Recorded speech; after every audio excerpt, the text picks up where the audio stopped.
Hello, magandang hapon. It's 5 p.m. here in Italy.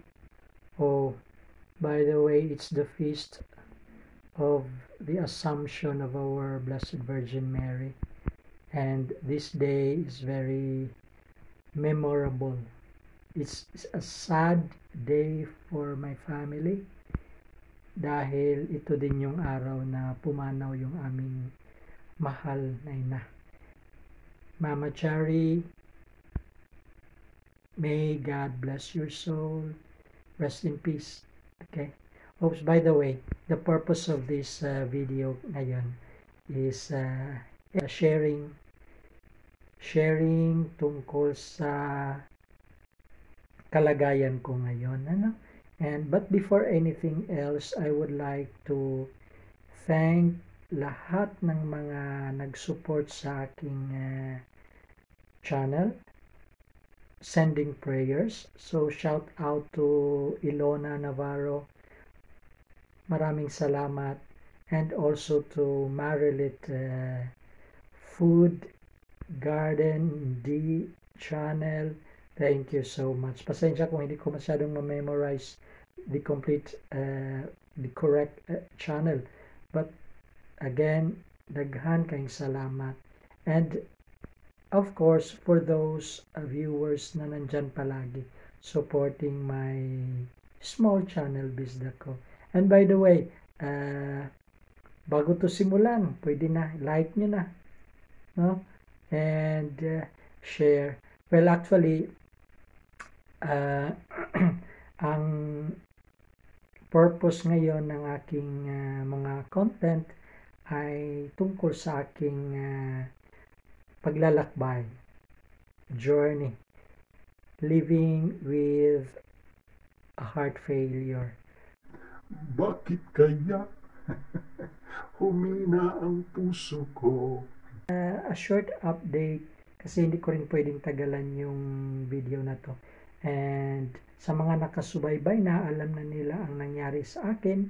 But for those new, so ito yon ang purpose ng aking video. Just sharing aking experience na paghihina o humina na ang aking puso. So I have a dilated cardiomyopathy. Yun yung term. No? And it's in advanced stage. So talagang sa ngayon, medyo ang mahina na talagang puso kasi I only have less than 25% ejection fraction. Okay, yung pagtibok niya, pagpump ng dugo sa buong katawan, talagang mahina na. And right now, the whole month of August, I'm into screening process.